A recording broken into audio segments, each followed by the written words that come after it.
Edwige.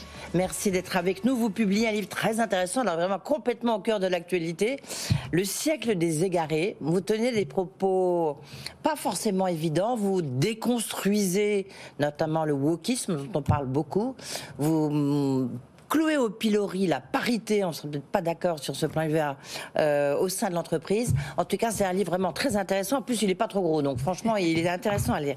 Alors, on va parler d'abord de quête identitaire. Pourquoi est-ce que vous avez voulu écrire ce livre? Surtout que j'ai envie de dire, Juliette Funès, on sait qui vous êtes. D'abord vous, et puis bon, vous portez un nom illustre forcément. Oui, alors justement, c'est peut-être psychanalytiquement beaucoup plus compliqué, mais j'ai voulu faire je me suis attachée au thème de l'identité bien avant ce livre-là, et justement parce que comme beaucoup de gens, je me suis retrouvée à travailler dans une entreprise après des études de philo en recrutement, et je me suis dit j'ai un très beau métier, je gagne très bien ma vie, mais je suis complètement à la surface de moi-même, je vis absolument pas ma vraie vie, j'ai pas le sentiment de moi-même à travers cette existence-là. Donc comment on peut passer une vie entière à côté de ce qu'on est vraiment?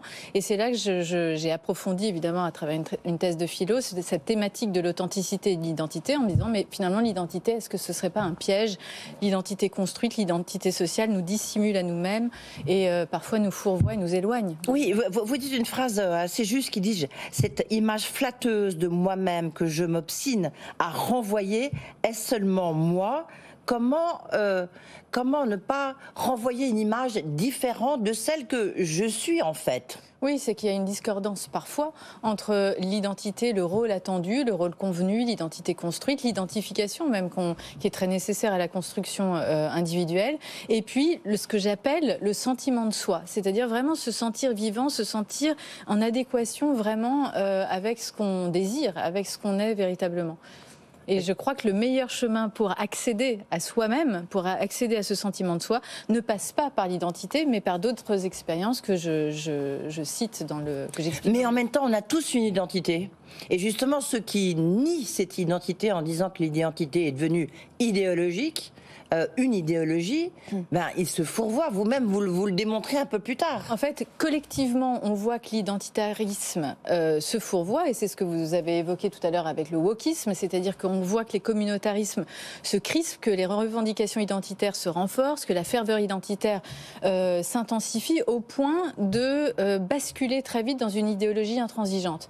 Et au niveau individuel, ça peut aussi être un piège, on l'a évoqué tout à l'heure. Et du point de vue même conceptuel, philosophique, purement conceptuel, l'identité est très mal bâtie puisque c'est une contradiction en soi. L'identité, quand vous parlez d'identité, si on définit l'identité, c'est indéfinissable. Si vous ouvrez le dictionnaire au mot identité, vous avez deux assignations et deux exceptions contradictoires. La première, c'est l'identité, c'est une mêmeté, c'est A égale A, c'est identique. Et en même temps, votre identité n'est pas la mienne, c'est une spécificité. Donc ça veut dire à la fois le même et à la fois le différent. C'est très mal construit. Et dans toute quête identitaire, que ce soit collectif ou individuel, on retrouve cette contradiction, à la fois le désir d'identification du même et à la fois le désir d'individualisation, devenir soi, s'affirmer, être spécifique. Et c'est vraiment le mal du siècle, enfin le mal, alors oui, du 21e siècle en fait. C'est-à-dire qu'on est dans le siècle de l'obsession identitaire, on n'est même plus dans l'avènement de l'individu comme au 20e siècle, on est dans l'obsession identitaire, on le voit, c'était une notion très à droite, l'identité historiquement, maintenant on voit qu'elle est très présente à gauche, les mouvements woke, et effectivement l'identité égare plus qu'elle n'oriente pour moi, c'est pour ça que j'ai appelé ce livre Le siècle des égarés.